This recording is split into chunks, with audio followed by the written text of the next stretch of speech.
everybody. Let me introduce you the lecture on the use of nuclear medicine in our modern life. My name is Dr. Vera Verkhaturova and I am the Director of Research and Training Center for International Nuclear Education of Tomsk Polytechnic University. So nowadays when we hear the word nuclear, there is a huge scare that it could be very dangerous for our health because radiation, etc.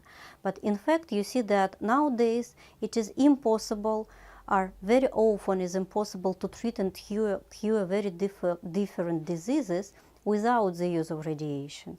And nuclear medicine proves this fact. So if you want to do the diagnostics or the treatment of one of the most dangerous and worldly spread disease such as cancer, all types of cancer, you have to use nuclear and radiation technologies.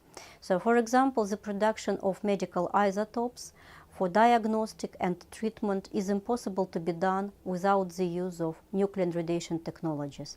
So here on the slide you can see the examples of the use of the medical isotopes produced at nuclear facilities for diagnostics, and as you see, every year more than 40 million procedures in nuclear medicine are done, diagnostic procedures are done with the use of nuclear technologies.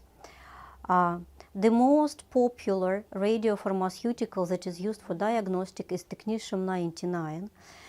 It is half-life of 6 hours isotope, and this isotope gives to the patients a very low radiation dose. So it is not dangerous for the health, and on the other hand, it is very useful to do the diagnostic of different cancer diseases.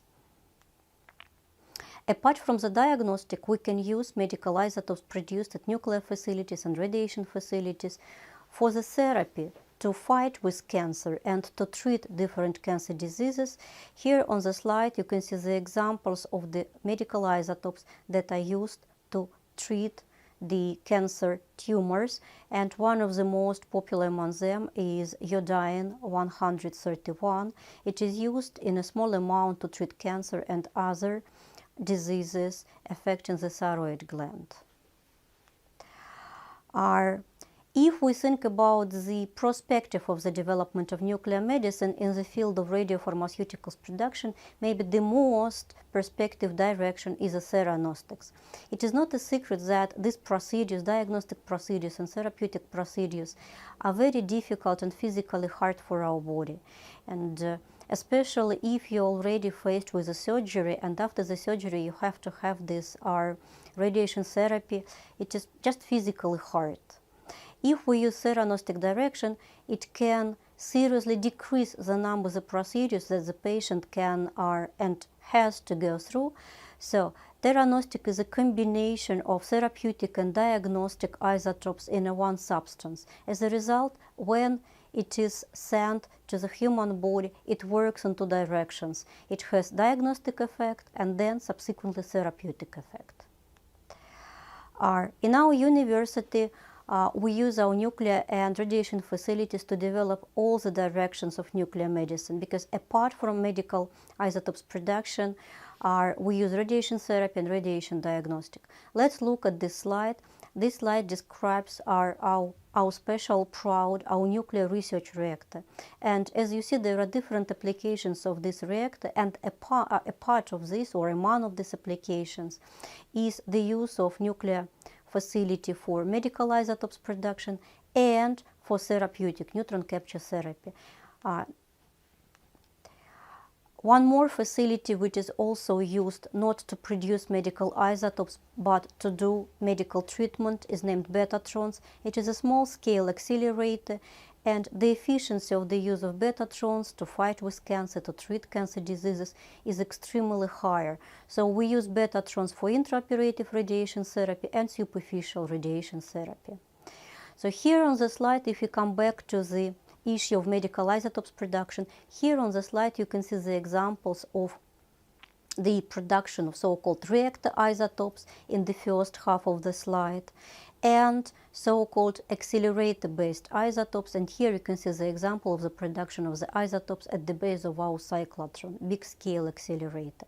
So very important fact is that when we talk about reactor-based technology of medical isotopes production, you see that the final stage is named no radiation waste. It is completely eco-friendly technology without any danger to the environment.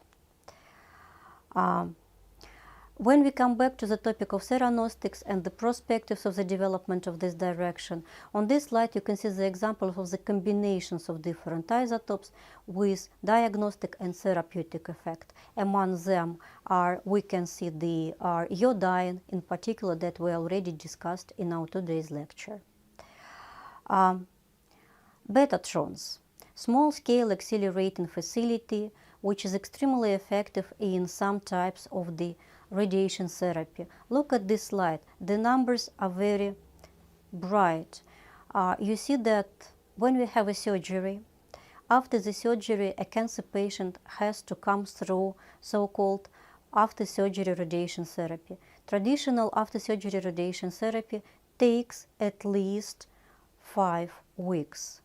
After very hard physical surgery, you have to have 5 weeks of radiation therapy.